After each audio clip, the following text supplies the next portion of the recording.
Fala rapaziada da Dash, beleza? Mais um videozão aí pra vocês. Estamos aqui com uma caminhonete bem legal, pessoal. Essa daqui é uma S10 Flex 2.4. Ela não é aquela eletrônica, tá? Eu acho que começou em 2008 a eletrônica. Essa daqui é 2003. Cara, é uma caminhonete muito bacana, tá bem impecável. Eu vou mostrar pra vocês. E hoje a gente vai instalar um difusor DPW Full Inox 304 nela, beleza? Vou mostrar pra vocês como tá a caminhonete. Já tá ó, com a PX ali, pneu maior. A caminhonete tá bem da hora. Vocês vão curtir, vamos lá. Aí, rapaziada, pra vocês verem. 2003, tá, pessoal? Vocês gostam de ver sempre a medida do pneu. 265/70, aro 16, Scorpion Pirelli, Alterram, cara.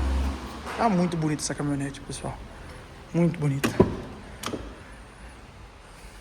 Estado de conservação disso aqui, cara, 130 mil quilômetros, tá? Não sei se vocês conseguem ver aí. 130 mil quilômetros, tá?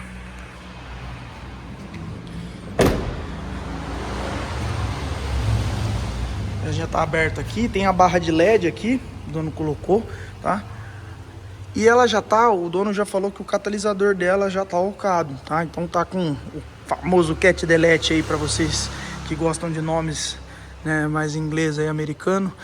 E agora a gente vai instalar o difusor, mostrar pra vocês, cara. Mas a caminhonete tá muito bonita, tá um pouco mais alta por conta dos pneus. Vamos lá.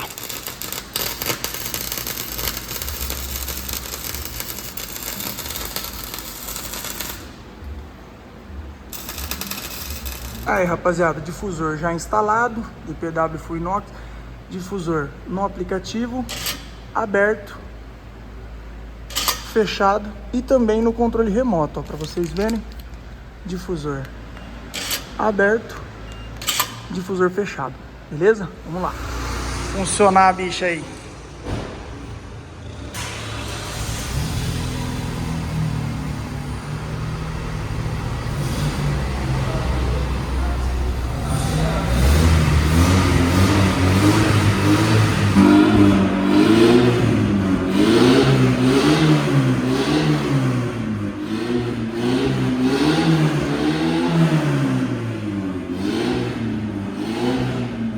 Ficou top demais, hein?